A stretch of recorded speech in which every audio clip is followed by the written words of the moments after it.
रहा। Yes sir. बताओ, thermodynamics में आज हम लोग लास्ट क्लास में क्या कर रहे थे? सर हेज लॉ बताए थे। हेस लॉ के न्यूमेरिकल्स कराए थे। Yes sir. ठीक है, तो हेस लॉ के क्वेश्चन सब बन जाएंगे ना? 2-3 क्वेश्चंस कराए होंगे तुम लोगों को, बन जाएगा। Yes sir. चलो, तो अब लास्ट क्लास में हम लोग enthalpy of combustion, enthalpy of formation, ये सारा चीज पढ़ चुके थे। अब कुछ और एंथैल्पी के टर्म्स हैं, वो सब चीज हम लोग डिस्कस करेंगे। तो इसमें आता है, नेक्स्ट हम लोग देख रहे हैं बॉन्ड एंथैल्पी। ठीक है, बॉन्ड एंथैल्पी, या फिर इसको बॉन्ड एनर्जी भी बोला जाता है। तो ये एक्चुअली होता क्या है, इसको डिफाइन करते हैं पहले। तो एक्चुअली है क्या, इसको बॉन्ड एनर्जी भी बोला जाता है, बॉन्ड एनर्जी। तो एंथैल्पी एक्चुअली होता क्या है, एनर्जी का चेंज। ठीक है, तो हम लोग ऐसे डिफाइन कर सकते हैं इसको। जैसे मान लो, देखो बॉन्ड एनर्जी का मतलब क्या हुआ कि कोई भी अगर मॉलिक्यूल है, कोवेलेंट मॉलिक्यूल है, उसके अंदर बॉन्ड बना हुआ है। ठीक है, जैसे मीथेन है, तो मीथेन में देखोगे CH4 होता है इसका फॉर्मूला। तो यहाँ पे एक्चुअली क्या है, 4 हाइड्रोजन एटम्स जो है इस कार्बन एटम से बॉन्डेड है ना। तो यहाँ पे बॉन्ड एनर्जी का मतलब क्या हुआ कि अगर हम मीथेन का 1 मोल ले लें, मीथेन मॉलिक्यूल का 1 मोल अगर लें, तो इस 1 मोल मीथेन मॉलिक्यूल को इसके एटम्स में बदलने के लिए, ठीक है, ये तो अभी मॉलिक्यूल है, इसका बॉन्ड हमको पूरा तोड़ना है, बॉन्ड ब्रेक करके इसको एटम्स में कन्वर्ट करना है। तो इस मीथेन के 1 मोल मॉलिक्यूल को, 1 मोल मॉलिक्यूल अगर मीथेन का लेंगे, उसको अगर हमको इसके एटम्स में बदलना है, तो कितना अमाउंट ऑफ एनर्जी हमको देना पड़ेगा। क्योंकि अमाउंट ऑफ एनर्जी रिक्वायर्ड होगा, अमाउंट एनर्जी देंगे तो अभी तो बॉन्ड टूटेगा ना। तो वही कितना अमाउंट ऑफ एनर्जी हमको देना होगा 1 मोल मीथेन को इसके एटम्स में, कंस्टिट्यूएंट एटम्स में बदलने के लिए।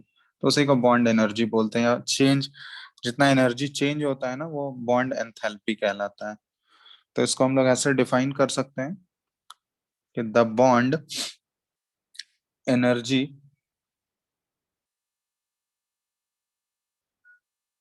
Is the average energy.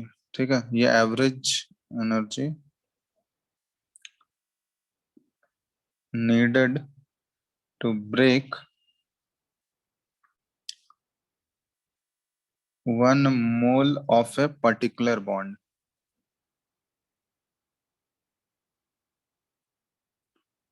in a gaseous molecule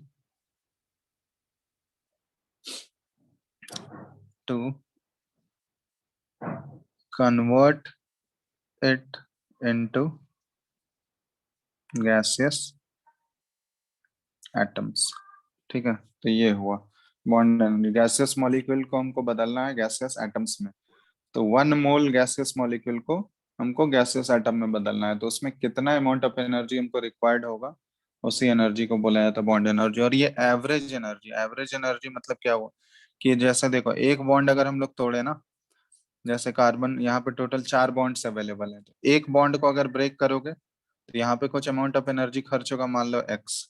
लेकिन जब दूसरा बॉन्ड तोड़ने जाओगे ना, तो ये एनर्जी जो है ना, एक्स से ज्यादा या एक्स के इक्वल होगा या एक्स से कम होगा, ये हम लोग नहीं बता सकते हैं, क्योंकि एक्स के इक्वल तो नहीं होगा ये।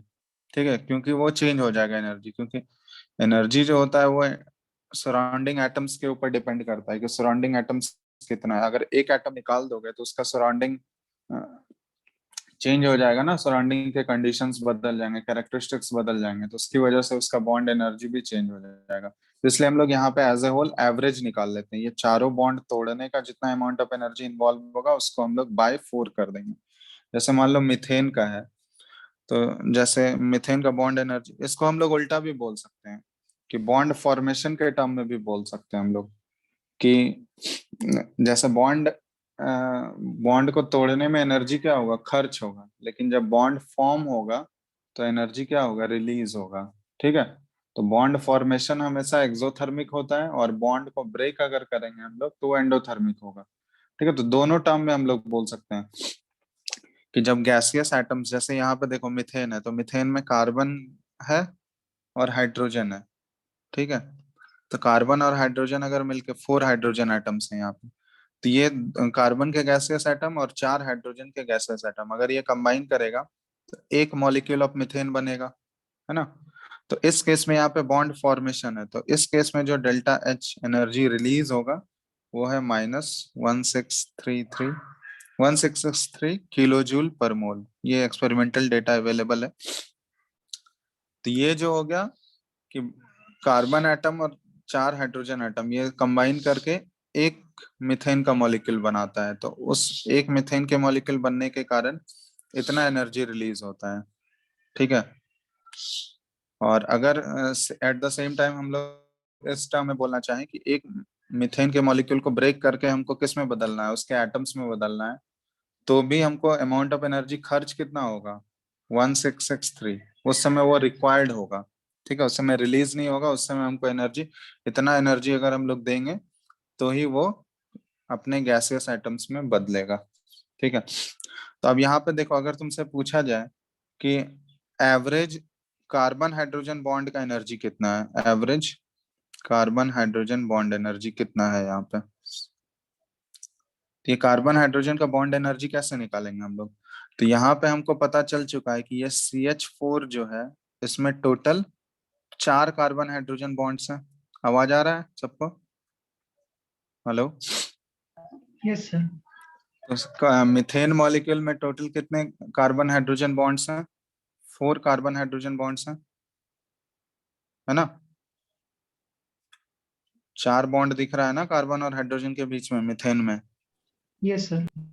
तो किसी एक कार्बन हाइड्रोजन बॉन्ड का एवरेज एनर्जी कितना हो जाएगा, तो कैसे करेंगे। तो ये जो बॉन्ड फॉर्मेशन है, ये तो चारों बॉन्ड एनर्जी का मिला के टोटल है ना। ये जो एंथैल्पी चेंज हुआ है, ये तो चारों बॉन्ड एनर्जी, चारों बॉन्ड का मिला के ये टोटल एनर्जी इतना रिलीज हुआ है। तो एक कार्बन हाइड्रोजन बॉन्ड का कैसे निकालोगे। तो एवरेज कार्बन बॉन्ड एनर्जी कितना हो जाएगा, कार्बन हाइड्रोजन बॉन्ड एनर्जी, ये तुम्हारा 1663 ये किलो जूल, और डिवाइडेड बाय क्या करना होगा हमको, एक का अगर निकालना है तो बाय 4 कर देंगे। बोलो। Yes sir. तो यहाँ पे एक कार्बन हाइड्रोजन के बॉन्ड का एनर्जी हमको मिल गया 413, डिवाइड करोगे तो ये 413.25, ये किलो जूल पर मोल। तो अगर तुमसे पूछा जाए कि मिथेन मॉलिक्यूल में, अगर ये हमको दिया हुआ है, ये स्टेटमेंट दिया हुआ है और इसका एंथैल्पी चेंज दिया हुआ है, तो ये एंथैल्पी चेंज क्या रिप्रेजेंट कर रहा है, मिथेन का बॉन्ड एनर्जी रिप्रेजेंट कर रहा है। मतलब मिथेन को अगर उसके गैसेस कार्बन एटम्स और हाइड्रोजन एटम्स में तोड़ना है, तो हमको इतना एनर्जी देना पड़ेगा 1663 किलो जूल पर मोल, मतलब 1 मोल मिथेन को हमको ब्रेक करना है तो। ठीक है, अब इस डेटा के हेल्प से अगर तुमको पूछा जाए कि एक कार्बन हाइड्रोजन बॉन्ड का अगर हम लोग 1 मोल लें तो उसको तोड़ने में कितना एनर्जी लगेगा, तो हमको यहाँ पे पता चल चुका है कि मिथेन मॉलिक्यूल में टोटल जो कार्बन हाइड्रोजन बॉन्ड्स हैं वो 4 हैं।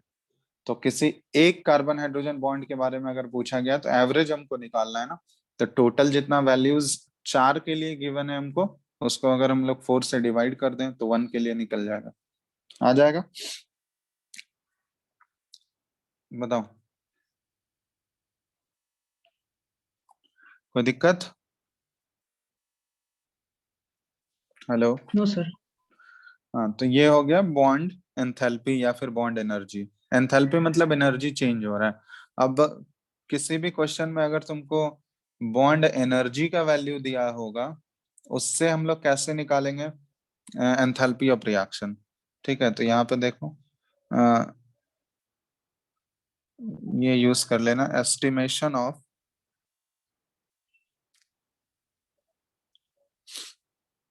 एंथैल्पी ऑफ रिएक्शंस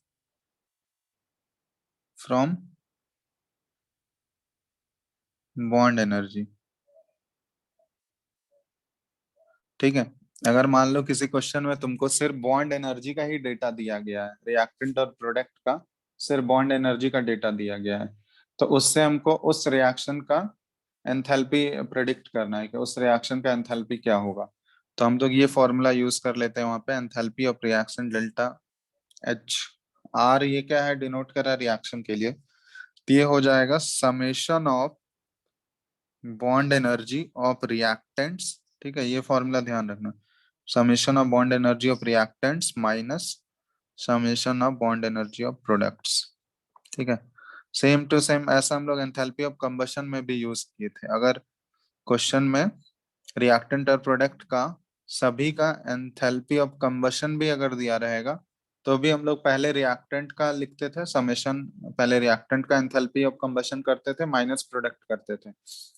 ठीक उसी तरह अगर क्वेश्चन में हमको रिएक्टेंट और प्रोडक्ट का सिर्फ बॉन्ड एनर्जी का डेटा दिया हुआ है, ठीक है, सिर्फ अगर बॉन्ड एनर्जी का डेटा गिवन है, तो फिर हम लोग क्या करेंगे, समेशन करेंगे बॉन्ड एनर्जी ऑफ, पहले रिएक्टेंट्स का सभी का बॉन्ड एनर्जी जोड़ दोगे, उसमें प्रोडक्ट का बॉन्ड एनर्जी सब्ट्रैक्ट कर दोगे, तो जो भी आएगा डिफरेंस यही एंथैल्पी ऑफ रिएक्शन के इक्वल होगा। ठीक है, बाकी अदर केसेस में प्रोडक्ट माइनस रिएक्टेंट होता था, लेकिन बॉन्ड एनर्जी वाले केस में समेशन ऑफ रिएक्टेंट पहले आएगा फिर प्रोडक्ट, सब्ट्रैक्ट करेंगे उसको। ठीक है,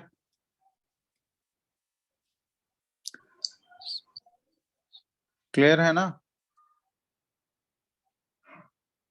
यस सर।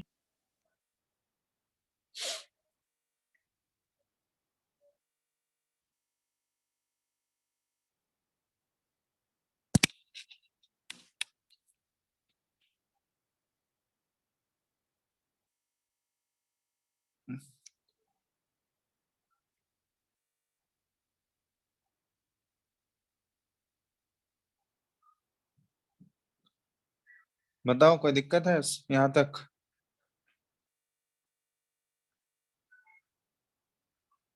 हेलो, लिख लिया उसको, बॉन्ड एनर्जी फॉर्मूला लिख लिया? Yes sir. चलो, तो ये था बॉन्ड एंथैल्पी, ठीक है, या बॉन्ड एनर्जी। नेक्स्ट जो हम लोग टर्म देख रहे हैं, इसी तरह छोटा छोटा टर्म है, enthalpy of solution, enthalpy of solution. तो एंथैल्पी ऑफ सॉल्यूशन का मतलब क्या हुआ?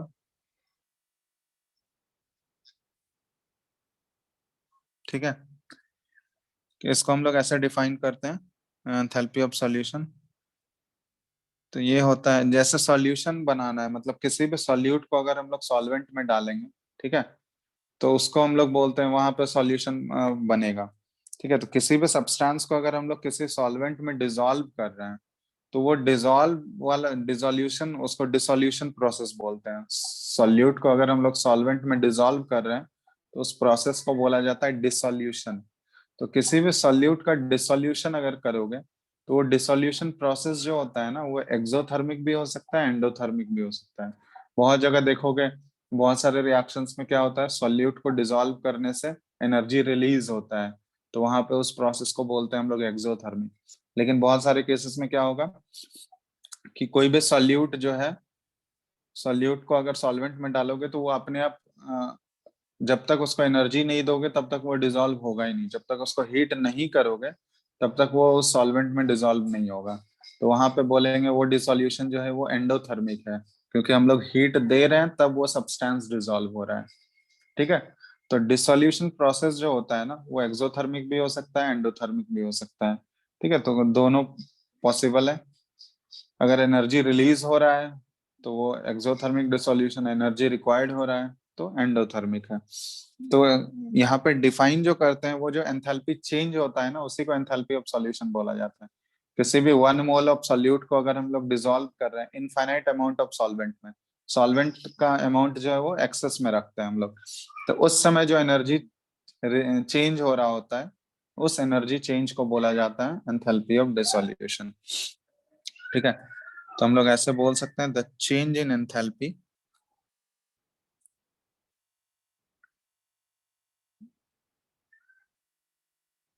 When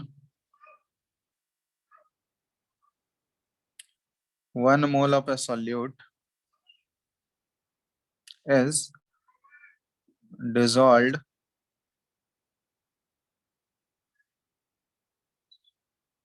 in a specified quantity of solvent eight A given temperature. यहाँ पे ध्यान रखना टेम्परेचर कांस्टेंट रहना जरूरी है, क्योंकि टेम्परेचर अगर चेंज कर दोगे तो वो जो सॉलिबिलिटी है किसी भी सॉल्वेंट का, किसी भी सॉल्यूट का सॉल्वेंट में सॉलिबिलिटी जो होता है ना वो चेंज हो जाता है। क्योंकि जैसे मान लो शुगर को अगर तुम वाटर में डिसॉल्व कर रहे हो, तो मान लो रूम टेम्परेचर पे जो है, अगर हम लोग 100 लीटर वाटर लिए हैं तो उसमें मान लो कि 20 ग्राम शुगर डिसॉल्व हो रहा है उस टेम्परेचर पे, मतलब 20 ग्राम से ज्यादा उसमें डिसॉल्व नहीं होगा। लेकिन जैसे ही उसको हीट कर देते हैं हम लोग, वाटर को अगर हीट कर दोगे तो हीट करने पे क्या होगा, और शुगर, और ज्यादा शुगर उसमें डिसॉल्व कर सकते हैं ना हम लोग।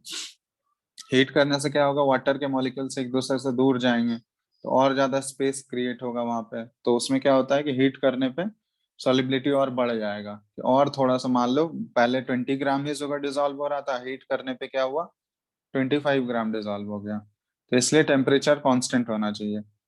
सॉलिबिलिटी या एंथैल्पी ऑफ सॉल्यूशन जब भी डिफाइन कर रहे हैं तो टेम्परेचर चेंज नहीं होना चाहिए।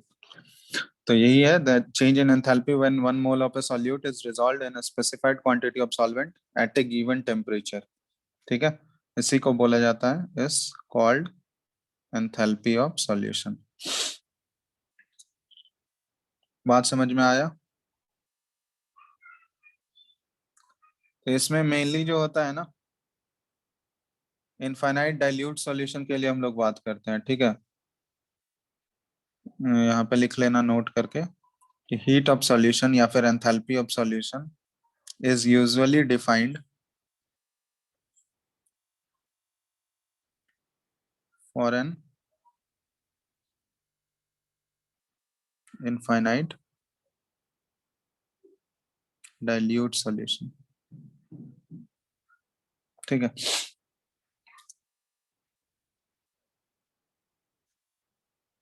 तो जैसे फॉर एग्जांपल जैसे हम लोग ले लेते हैं,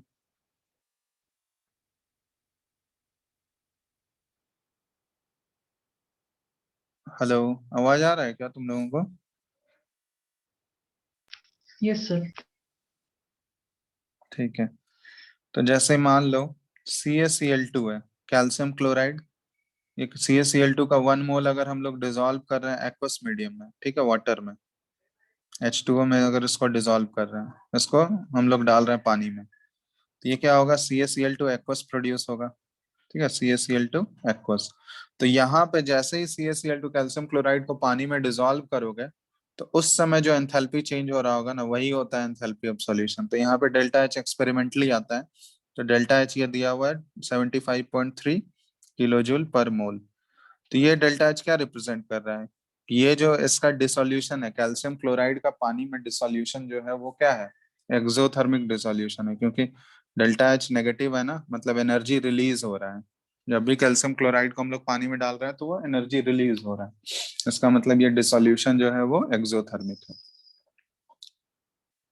अगर यहीं पे डेल्टा एच पॉजिटिव होता तो फिर क्या होता कि वहां पे एनर्जी देंगे तब जाके वो सॉल्यूट डिसॉल्व होगा सॉल्वेंट में, अपने आप नहीं होगा, रूम टेम्परेचर पे नहीं होगा, उसको हीट करना होगा तभी जाके वो डिसॉल्व होगा। तो उस टाइप के डिसोल्यूशन को हम लोग एंडोथर्मिक डिसोल्यूशन बोलते हैं।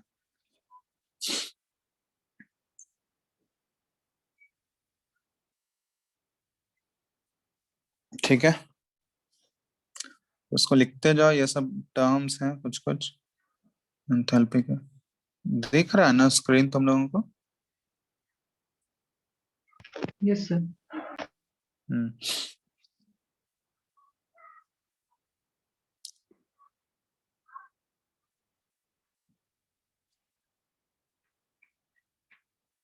लिख लिया?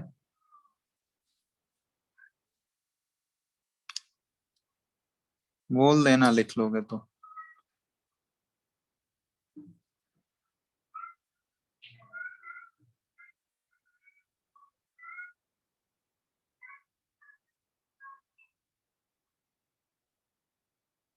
लिख लिए सर। सब लोग, चलो, तो ये हो गया एंथैल्पी ऑफ सॉल्यूशन हो गया। नेक्स्ट टर्म हम लोग देखते हैं एंथैल्पी ऑफ हाइड्रेशन। ठीक है, ये क्या है, एंथैल्पी ऑफ हाइड्रेशन। तो इसको डिफाइन करते हैं, दिस इज डिफाइंड एज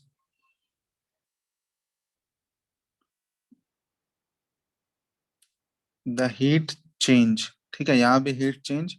तो हीट चेंज कुछ भी हो सकता है, इवॉल्व भी हो सकता है, मतलब नेगेटिव भी हो सकता है, और एब्जॉर्ब्ड पॉजिटिव भी हो सकता है। ठीक है, तो इवॉल्व और absorbed when 1 mole of the anhydrous salt. ठीक है, एनहाइड्रस सॉल्ट के बारे में तुम लोग पढ़े होगे, जिसमें मॉइस्चर नहीं होता है, उसको एनहाइड्रस सॉल्ट बोलते हैं। Combines with combines with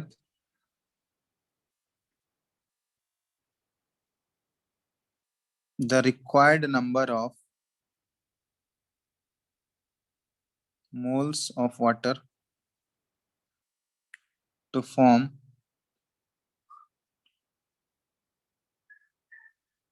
the specific hydrated salt। तो इसको हम लोग बोलते हैं एंथैल्पी ऑफ हाइड्रेशन। जैसे मान लो एनहाइड्रस सॉल्ट, जैसे CuSO4 ले ली, कॉपर सल्फेट। ठीक है, ये अभी एनहाइड्रस है, सॉलिड के फॉर्म में, इसमें कोई भी मॉइस्चर नहीं है, तुम लोग पढ़े होगे। ये अगर 5 मोल्स ऑफ वाटर अगर ये इसके साथ कंबाइन किया, तो ये कौन सा सॉल्ट बनाएगा? CuSO4 हाइड्रेटेड सॉल्ट बनाता है ना, CuSO4.5H2O। इसको ब्लू विट्रियल भी बोला जाता है, पढ़े हो? हाइड्रेटेड कॉपर सल्फेट, इसका कलर अब ब्लू हो गया। शुरुआत में ये इनिशियली सिर्फ CuSO4 है, एनहाइड्रस सॉल्ट है, तो ये क्या होगा, ये व्हाइट कलर का होता है, कलरलेस होता है। ये जो ब्लू कलर आता है इसका, ये वाटर ऑफ क्रिस्टलाइजेशन इसको बोलते हैं। पढ़े हो इसके बारे में? वाटर ऑफ क्रिस्टलाइजेशन तुम लोग पहले भी पढ़े होगे प्रीवियस क्लासेस में। Yes sir. तो CuSO4.5H2 होती है, 5H2O जो है ना, ये वाटर ऑफ क्रिस्टलाइजेशन। अब ये ब्लू कलर का क्रिस्टल बन गया। ठीक है, तो यहाँ पे ये जो एनहाइड्रस से हाइड्रेटेड सॉल्ट में बदला, तो यहाँ पे जो एंथैल्पी चेंज होगा इस रिएक्शन में, जो एंथैल्पी चेंज डेल्टा H आ रहा होगा, इसको हम लोग हाइड्रेशन एंथैल्पी बोलते हैं। तो यहाँ पे जो एनर्जी चेंज होता है ना, -78.21 किलो जूल पर मोल। तो यहाँ पे देख रहे हो, ये -78.21 है। इसका मतलब यहाँ पे एनर्जी क्या हो रहा है, रिलीज हो रहा है, इवॉल्व हो रहा है एनर्जी। तो ये एंथैल्पी ऑफ हाइड्रेशन है। और ये सब्सटेंस जो है, इसको ब्लू विट्रियल भी बोला जाता है, हाइड्रेटेड कॉपर सल्फेट को।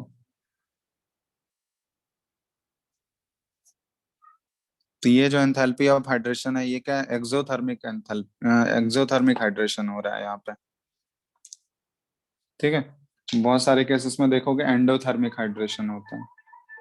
तो जनरली हाइड्रेशन जो होता है ना, जनरली हम लोग बोलते हैं कि वो एक्सोथर्मिक ही होता है। ठीक है, जनरली, लेकिन सारे केसेस में वो जरूरी नहीं है, वैलिड होगा। जनरली बोला जाता है कि एंथैल्पी ऑफ हाइड्रेशन जो है वो एक्सोथर्मिक होगा, मतलब एनर्जी रिलीज होगा।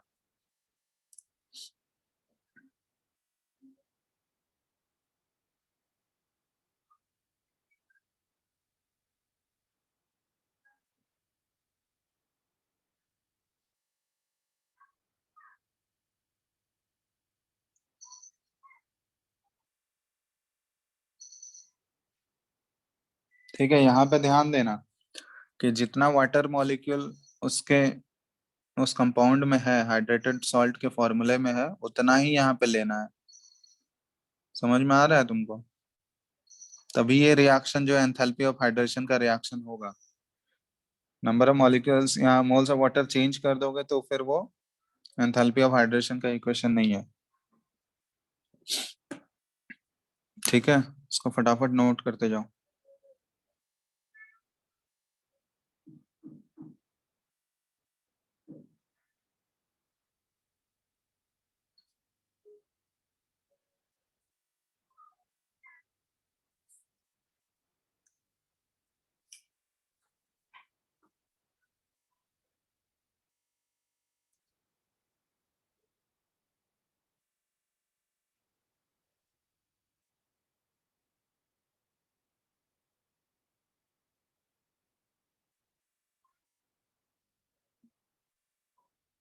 लिख लिए?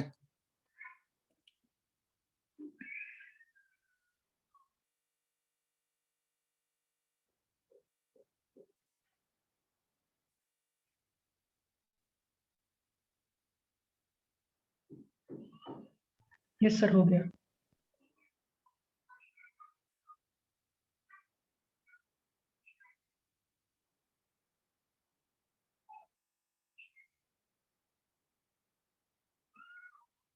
लिख लिया ना?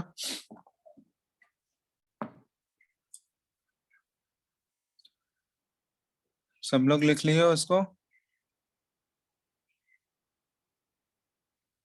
Yes sir.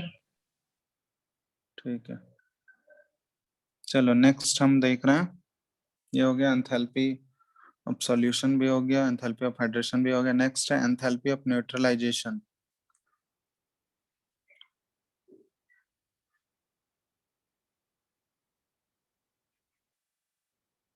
Enthalpy of neutralisation. तो न्यूट्रलाइजेशन क्या होता है? न्यूट्रलाइजेशन प्रोसेस के बारे में तुम लोग पढ़े होगे, न्यूट्रलाइजेशन रिएक्शन पढ़े हो तुम लोग? Yes sir. किसको बोलते हैं neutralisation reaction? When acid and base reacts to form salt and water. तो एसिड और बेस जो है सॉल्ट एंड वाटर प्रोड्यूस करता है रिएक्शन करने के बाद, तो उस रिएक्शन को बोलते हैं न्यूट्रलाइजेशन रिएक्शन। तो न्यूट्रलाइज, जैसे मान लो NaOH ले लिया हम लोग, ये एक बेस है और ये HCl के साथ रिएक्ट किया, तो ये क्या बनाएगा? NaCl बनाएगा और प्लस H2O बनाएगा। तो इसको हम लोग न्यूट्रलाइजेशन रिएक्शन। तो क्यों नाम आता है न्यूट्रलाइजेशन? क्योंकि NaOH से क्या होता है? OH माइनस रिलीज होता है, और HCl से क्या होता है? H प्लस रिलीज होता है, और ये OH और H प्लस ये कंबाइन करके क्या बनाता है? वाटर बनाता है। और वाटर का फॉर्मेशन होने की वजह से, वाटर एक क्या है? न्यूट्रल सब्सटेंस है, न्यूट्रल कंपाउंड है ना वाटर। तो इस न्यूट्रल कंपाउंड के फॉर्मेशन की वजह से इस रिएक्शन को हम लोग क्या बोलते हैं? Neutralisation reaction. ठीक है, तो यहाँ पे एसिड और बेस जो है जब भी रिएक्ट करके एक न्यूट्रलाइजेशन रिएक्शन देगा, तो वहां पे भी एनर्जी का चेंज होता है। तो उस एनर्जी के चेंज में जितना भी अमाउंट ऑफ एनर्जी रिलीज होता है या एब्जॉर्ब होता है, जनरली रिलीज ही होगा। ठीक है, तो उस एनर्जी चेंज को हम लोग बोलते हैं न्यूट्रलाइजेशन रिएक्शन। उस एनर्जी चेंज को हम लोग क्या बोलते हैं? Neutralisation reaction.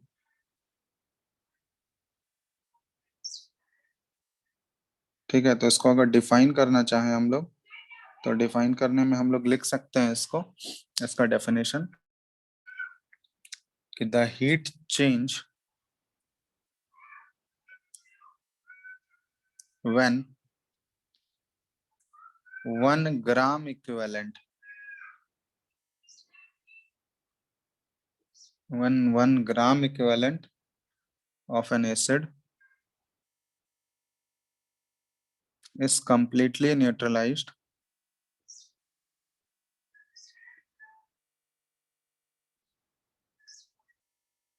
by a base, 1 gram equivalent is completely neutralized by a base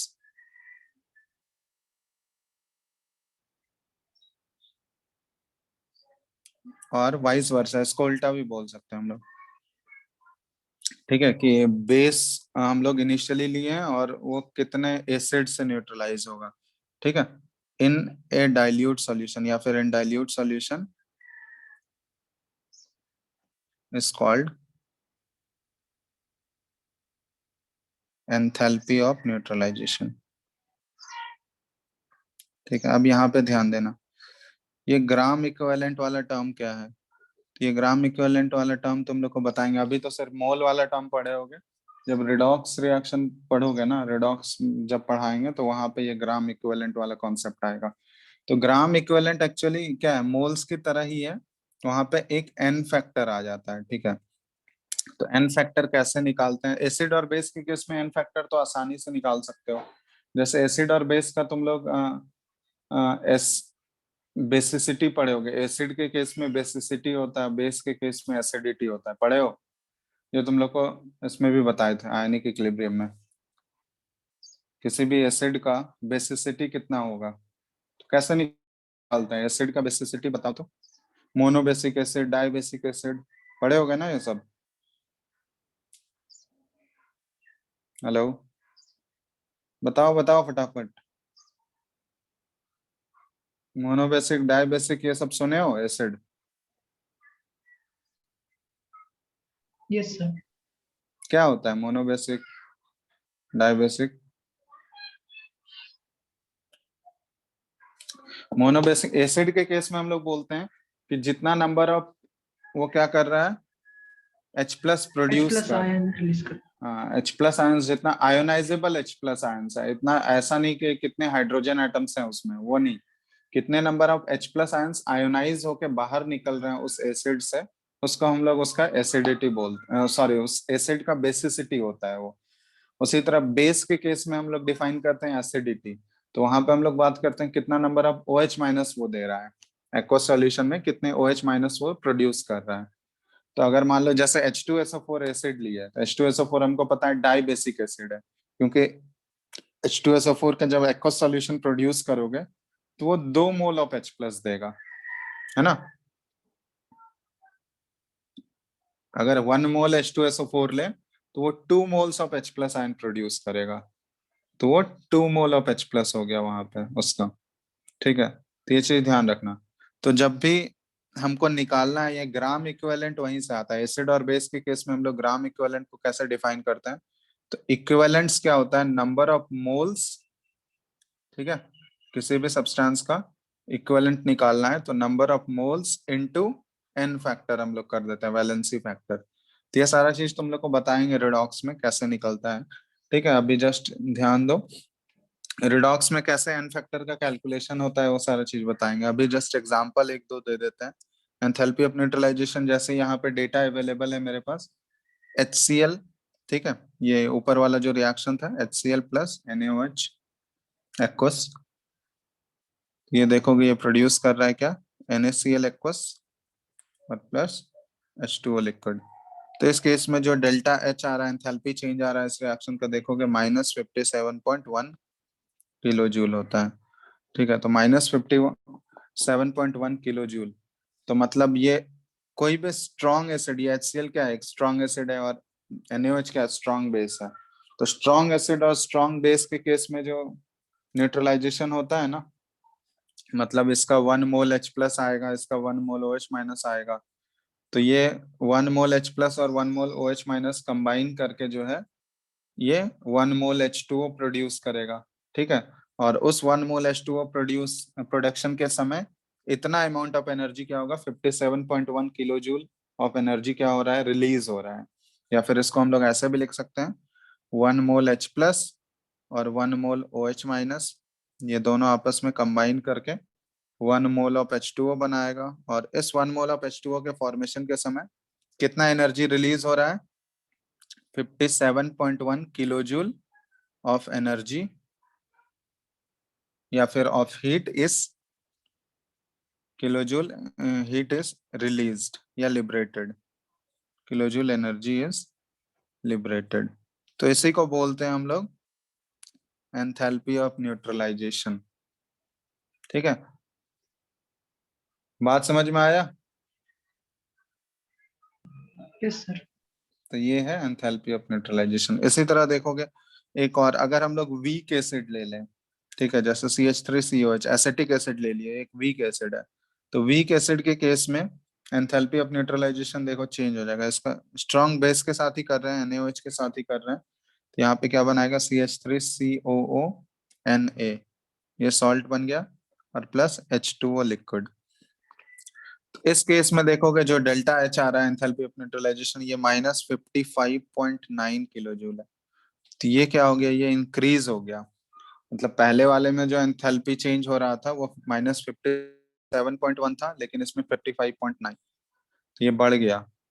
तो क्यों बढ़ा, क्योंकि कुछ हम ये अब यहाँ पे देखोगे ना, एक वीक एसिड है, तो वीक एसिड क्या होता है, बहुत ही पार्शियली आयोनाइज होता है। वीक एसिड क्या पूरा पूरा H प्लस कभी देता है क्या एक्वस मीडियम में, पूरा कंप्लीट H प्लस आएगा वीक एसिड का कभी भी, बताओ। No, sir. तो वो पार्शियली आयोनाइज होता है, तो उससे कंप्लीट H प्लस निकालने के लिए क्या होता है ना, कुछ अमाउंट ऑफ एनर्जी उस पर खर्च करना पड़ता है। कुछ अमाउंट ऑफ एनर्जी अगर उसको देंगे तभी वो पूरा पूरा H प्लस रिलीज करेगा। तो कुछ ये जो इंक्रीज हो रहा है ना, तो इसमें कुछ अमाउंट ऑफ एनर्जी जो है ना, ये इससे H प्लस निकालने में खर्च हो रहा है, इसलिए यहाँ पे ये चेंज हो गया। क्योंकि ये HCl जो स्ट्रॉन्ग एसिड है, स्ट्रॉन्ग एसिड है, तो वो तो अपने आप 100% आयोनाइज होकर H+ दे देगा। लेकिन जैसे ही हम लोग एक वीक एसिड ले लिया तो वो अपने आप आयोनाइज नहीं होता है, बहुत ही कम अमाउंट में वो आयोनाइज होता है। तो हमको क्या करना होगा, उससे H+ निकालने के लिए एनर्जी खर्च करना पड़ेगा, कुछ एनर्जी उसको देना पड़ेगा। तो इसलिए यहाँ पे ये इसका जो चेंज इन एंथैल्पी हो रहा है, ये चेंज इन एंथैल्पी या न्यूट्रलाइजेशन, जो enthalpy of neutralisation weak acid के केस में आ रहा है वो उससे ज्यादा आ रहा है स्ट्रॉन्ग एसिड वाले केस से।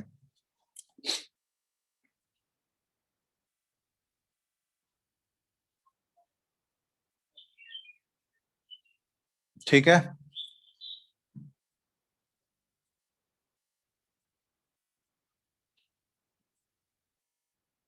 नोट करते जाओ फटाफट।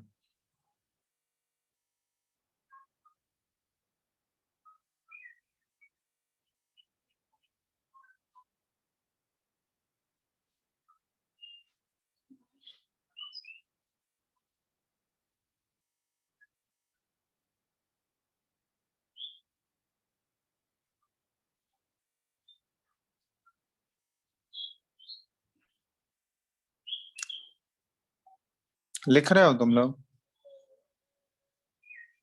हेलो? Yes, sir.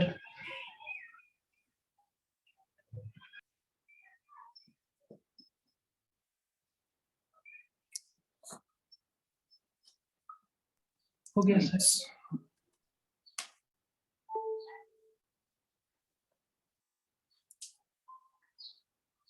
हो गया सबका?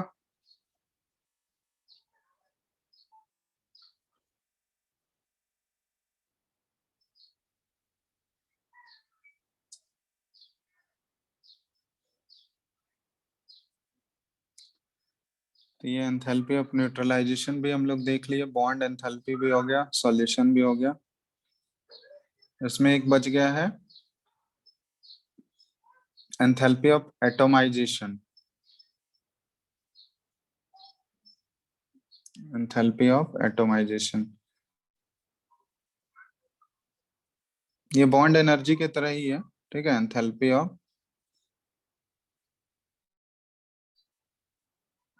एटोमाइजेशन, तो ये एंथैल्पी ऑफ एटोमाइजेशन क्या है? तो it is the enthalpy change, इसको डिफाइन ऐसे किया जाता है, it is the enthalpy change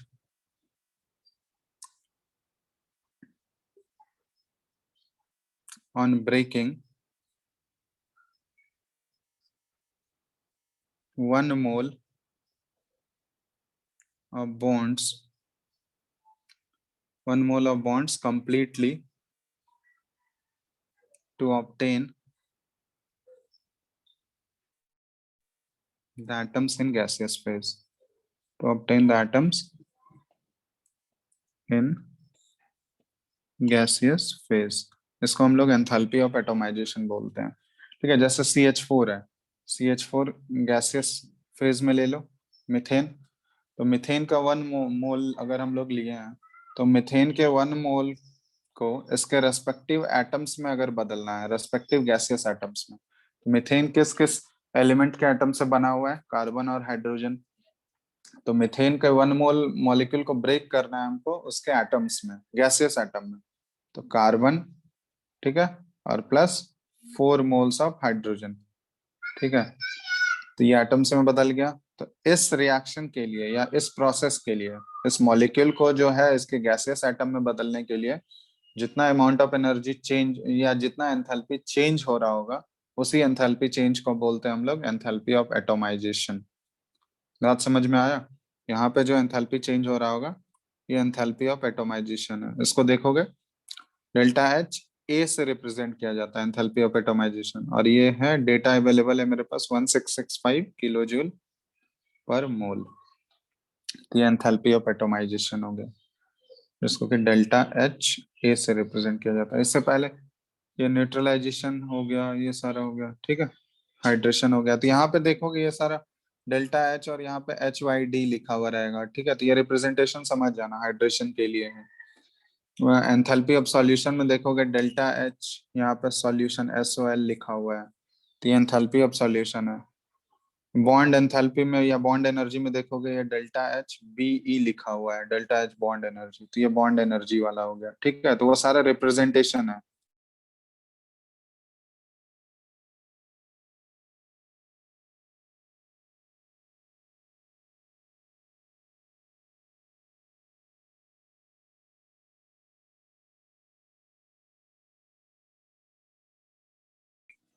hello,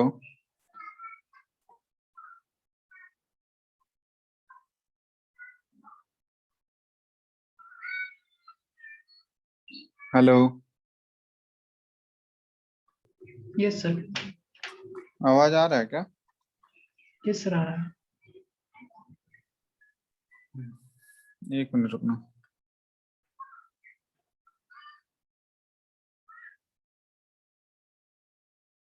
Rishi host shift करो तुम।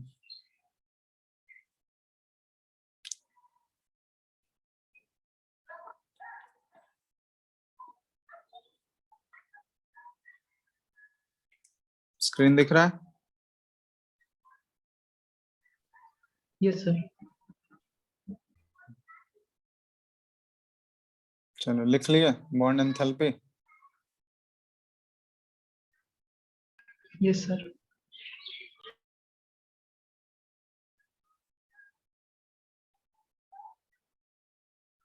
चलो कहाँ तक लिख चुके हो तुम लोग? ये हो गया है। ठीक है, एंथैल्पी ऑफ न्यूट्रलाइजेशन में देखोगे इसको रिप्रेजेंट किया जाता है डेल्टा एच, और यहाँ पे न्यूट्रलाइजेशन ऐसे लिखा हुआ रह सकता है। ठीक है, तो ये जस्ट रिप्रेजेंटेशन है, वहां पे जो एंथैल्पी रहेगा उसको उस से हम लोग रिप्रेजेंट करते हैं। Enthalpy of atomisation delta H A लिखा हुआ रहेगा। ठीक है, तो ये सब चीज ध्यान देना। तो यही हो गया एंथैल्पी ऑफ एटोमाइजेशन। तो एंथैल्पी ऑफ एटोमाइजेशन में एक चीज बहुत ही इंपॉर्टेंट है कि जो एटम्स तुम्हारा प्रोड्यूस होगा ना प्रोडक्ट में, वो गैसियस फेज में ही होना चाहिए। ठीक है, समझ में आ रहा है? The products are the atoms, ठीक है, are the atoms of the compound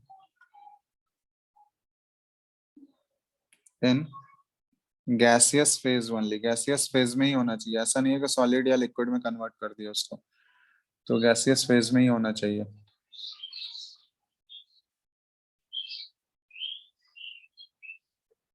ठीक है, गैसियस फेज के अलावा किसी और में नहीं होना चाहिए।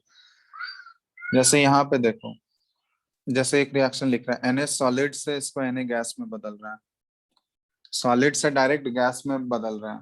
तो यहाँ पे देखो ये प्रोडक्ट क्या है, ये गैसियस एटम में ऑब्टेन हो रहा है हमको। तो यहाँ पे ये रिएक्शन क्या है, एंथैल्पी ऑफ एटोमाइजेशन के इक्वल है। लेकिन इस प्रोसेस को एक और चीज बोलते हैं हम लोग, किसी भी सब्सटेंस को डायरेक्ट सॉलिड से अगर गैस में बदलते हैं तो कौन सा प्रोसेस कहलाता है वो? सब्लिमेशन, पढ़े हो तुम लोग? डायरेक्ट सॉलिड से गैस में बदलने वाला प्रोसेस Yes, sir. सब्लिमेशन होता है ना। Yes, sir. तो यहाँ पे जो ये तो एटम में, गैसियस एटम में तो बदल ही रहा है, लेकिन एट द सेम टाइम ये सब्लिमेशन वाला ही प्रोसेस। तो इसको हम लोग यहाँ पे बोल सकते हैं कि इस केस में एंथैल्पी ऑफ एटोमाइजेशन जो है ये एंथैल्पी ऑफ सब्लिमेशन के बराबर है। ठीक है, क्योंकि दोनों प्रोसेस का रिएक्शन क्या होगा, बिल्कुल इक्वेशन जो होगा वो सेम ही होगा। तो हम लोग इस केस में बोल सकते हैं कि enthalpy of atomisation is equal to enthalpy of sublimation.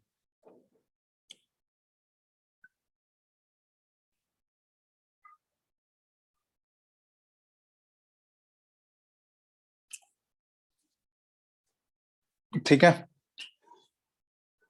तो ये हो गया एंथैल्पी ऑफ एटोमाइजेशन भी हो गया। लिख रहे हो ना, लिख लिया तुम लोग इसको?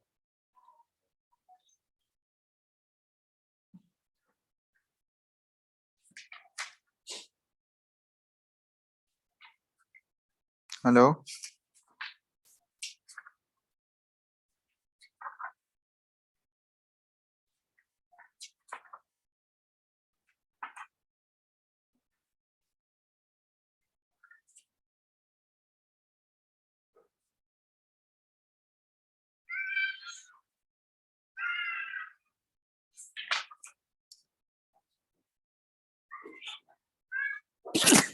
सॉरी, लिख लिए हो?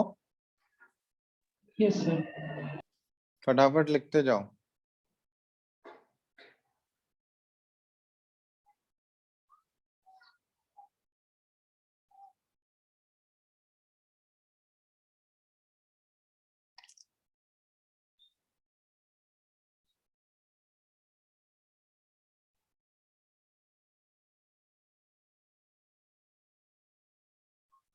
नेक्स्ट हम लोग देख रहे हैं, ठीक है, एक लास्ट एंथैल्पी, यह है लैटिस एंथैल्पी।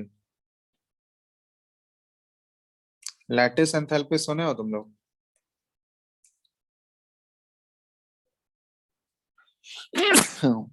बताओ तो। No sir. No, sir. Lattice enthalpy नहीं सुने? चलो, लैटिस एंथैल्पी जो है ना, ये आयनिक कंपाउंड के लिए यूज होता है। ये केमिकल बॉन्डिंग में तुम लोग को बताया भी गया होगा। तो एक्चुअली है क्या, आयनिक कंपाउंड का फॉर्मेशन जब भी होता है ना, इट इज, इसको हम लोग ऐसे डिफाइन कर सकते हैं कि the lattice enthalpy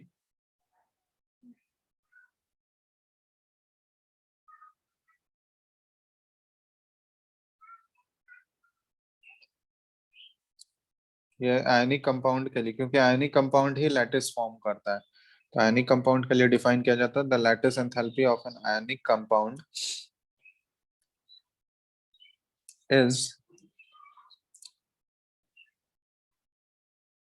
the enthalpy change which occurs when 1 mole of an ionic compound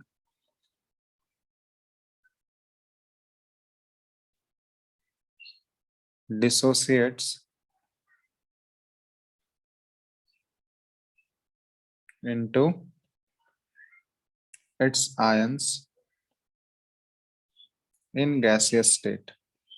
ठीक है, ये गैसियस स्टेट बहुत ही इंपॉर्टेंट है, ठीक है। अदर फेज में रहेगा तो फिर नहीं बोलेंगे हम लोग। जैसे NaCl है, तो NaCl सॉलिड में रहेगा, 1 मोल इसका लेंगे। अब इस NaCl को अगर हमको बदलना है इसके आयंस में, और वो आयंस किस में होना चाहिए, गैसियस फेज में होना चाहिए, तो Na प्लस गैसियस और Cl माइनस गैसियस, इसमें बदलने के लिए, ठीक है, इसको अगर तोड़ना पड़ेगा हमको, ठीक है, क्योंकि NaCl एक लैटिस बना हुआ रहता है आयनिक कंपाउंड का, तो उसका बॉन्ड बना हुआ आयनिक बॉन्ड है, तो उसको ब्रेक करने के लिए हमको क्या करना होगा, एनर्जी देना पड़ेगा। तो जितना अमाउंट ऑफ एनर्जी वहां पे हमको देना पड़ेगा, ठीक है, बॉन्ड को तोड़ने के लिए, तो उसी को हम लोग बोलते हैं लैटिस एनर्जी, ठीक है। और जितना एंथैल्पी चेंज हो रहा होगा, एनर्जी का जितना चेंज हो रहा होगा, उसको हम लोग बोलते हैं लैटिस एंथैल्पी। तो यहाँ पे देखोगे ये ऐसे रिप्रेजेंट किया हुआ है, डेल्टा एच लैटिस से लिखा हुआ रहता है, ठीक है, ये लैटिस एंथैल्पी।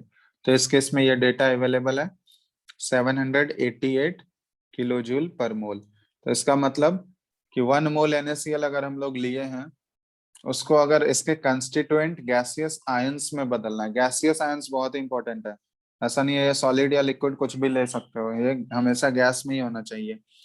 तो इसके गैसियस आयंस में बदलने में जितना अमाउंट ऑफ एनर्जी हमको खर्च करना पड़ेगा, या जितना एंथैल्पी चेंज होगा, उसको हम लोग लैटिस एंथैल्पी बोलते हैं। तो इस केस में ये लैटिस एंथैल्पी 788 किलो जूल पर मोल। बात समझ में आया? तो ये सिर्फ और सिर्फ लैटिस एंथैल्पी आयनिक कंपाउंड्स के केस में ही डिफाइन होगा, क्योंकि आयनिक कंपाउंड से लैटिस बनाते हैं, ठीक है, तो आयनिक कंपाउंड्स के लिए डिफाइन करेंगे। तो ये हो गया लैटिस एंथैल्पी।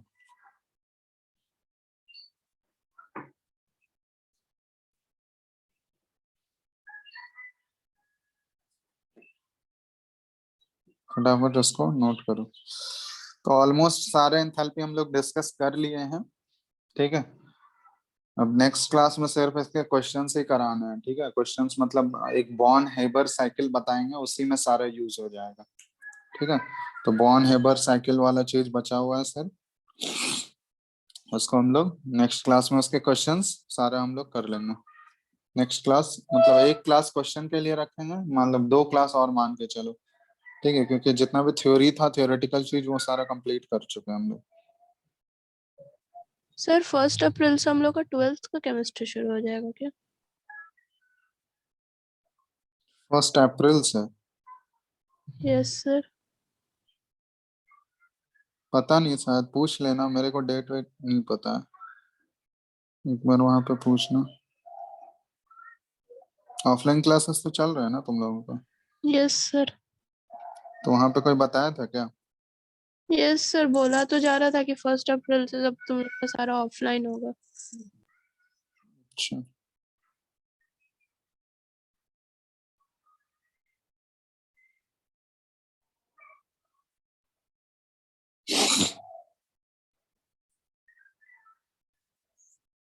ठीक है, इसको नोट डाउन करो जल्दी।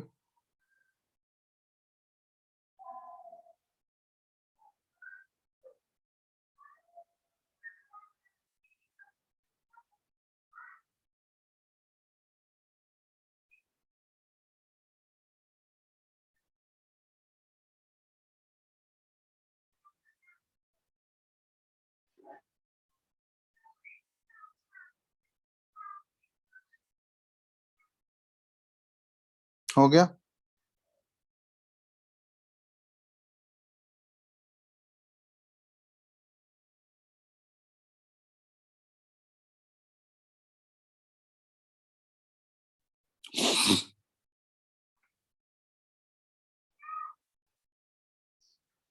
लिख लिए? यस सर, हो गया। चलो ठीक, ठीक है, तो फिर नेक्स्ट क्लास में ना हम इसके न्यूमेरिकल्स कराएंगे सबका एक ही साथ। ठीक है, थ्योरी जितना डिस्कस करना था हो गया, नेक्स्ट क्लास में पूरा न्यूमेरिकल्स ही कराएंगे उसके ऊपर बेस्ड।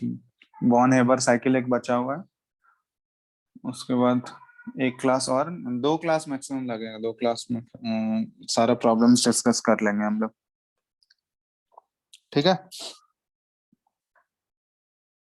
लिख लिया हो ना इतना आज जितना बताया? यस सर, लिख लिया। चलो फिर तो आगे नेक्स्ट क्लास में करते हैं हम लोग, न्यूमेरिकल्स इसके नेक्स्ट क्लास में कराएंगे। ठीक है, यस सर। चलो।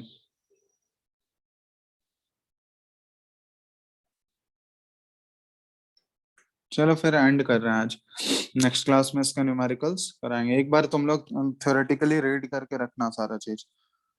ठीक है, थैंक यू सर। चलो ठीक है।